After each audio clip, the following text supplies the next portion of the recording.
Assalamualaikum warahmatullahi wabarakatuh.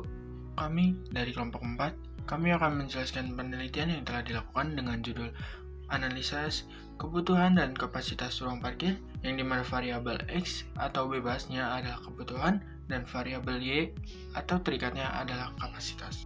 Sebelum menjelaskan, saya akan memperkenalkan kelompok 4 yang terdiri dari Andrian Grifandu, Pak Bramantia Putra, Yus Firdaus, Nurul, dan Josh. Tempat parkir merupakan salah satu sarana yang berhubungan dengan sistem transportasi jalan raya secara keseluruhan.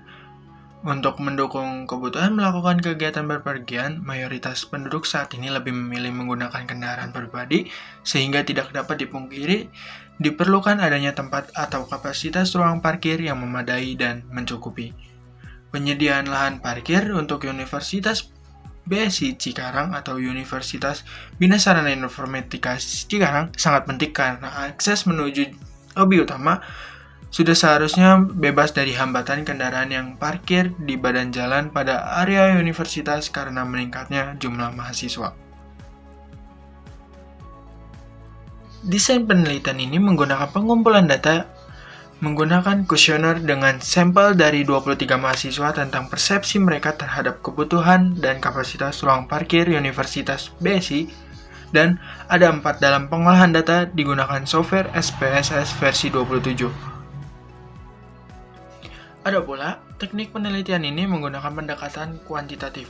Dari hasil kuesioner yang telah kami jalankan dengan menggunakan skala Likert dalam setiap pernyataan dari responden, maka diolah menggunakan aplikasi SPSS versi 27 dengan menggunakan berbagai uji, yakni uji validitas data, uji asumsi klasik, serta uji hipotesis. Ada pula, tujuan dari penelitian ini adalah untuk memperoleh bukti yang dapat memberikan wawasan lebih dalam mengenai kebutuhan dan kapasitas ruang parkir Universitas BSI Cikarang atau dimanapun itu. Dan kriteria responden ini terdiri dari 7 orang laki-laki dan 16 perempuan. Ini adalah mahasiswa Universitas Bina Cikarang yang berjurusan akuntansi.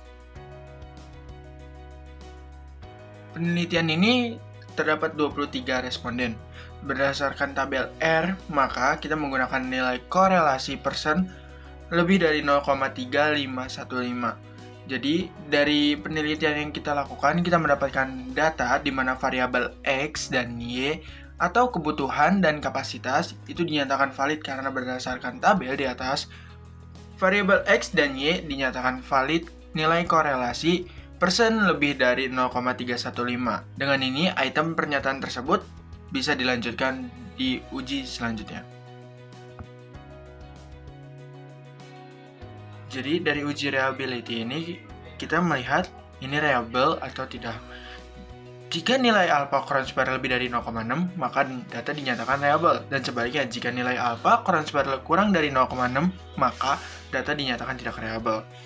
Dan data dari penelitian yang kita kerjakan yaitu kebutuhan dan kapasitas ruang parkir yang kita dapat adalah reliable karena melebihi dari 0,6. Ini saya akan menjelaskan mengenai uji asumsi klasik. Uji asumsi klasik dibagi menjadi 2, yaitu uji normalitas. Uji normalitas biasanya digunakan untuk mengukur data yang berskala ordinal, interval, ataupun rasio. Jika analisis menggunakan metode parametrik, maka persyaratan normalitas harus terpenuhi, yaitu data berasal dari distribusi yang normal.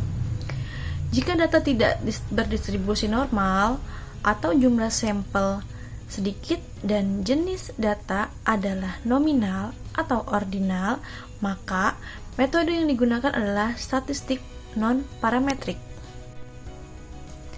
Selain adanya gambar dengan metode grafik atau uji normalitas, di situ juga ada regression standardized atau titik-titik menyebar di sekitar garis diagonal Meski ada yang memiliki jarak, namun jaraknya tidak jauh dari garis diagonal tersebut, sehingga berdasarkan kedua grafik ini data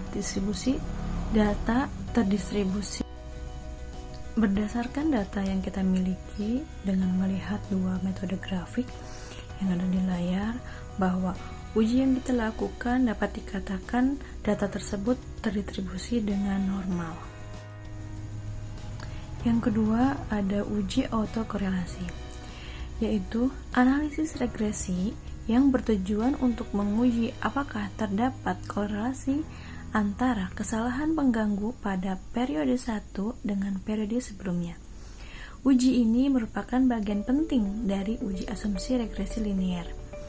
Uji autokorelasi digunakan untuk melihat apakah data penelitian yang menggunakan urut waktu atau time series tidak saling berkaitan.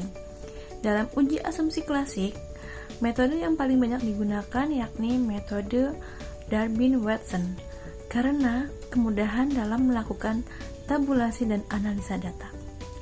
Kriteria uji autokorelasi metode Durbin-Watson yaitu hasil uji autokorelasi metode Durbin-Watson berupa nilai yang diperoleh dari hasil analisis regresi linear berganda pada kolom Durbin-Watson, serta hasil dari Durbin-Watson dicocokkan dengan tabel bantu sebagai berikut.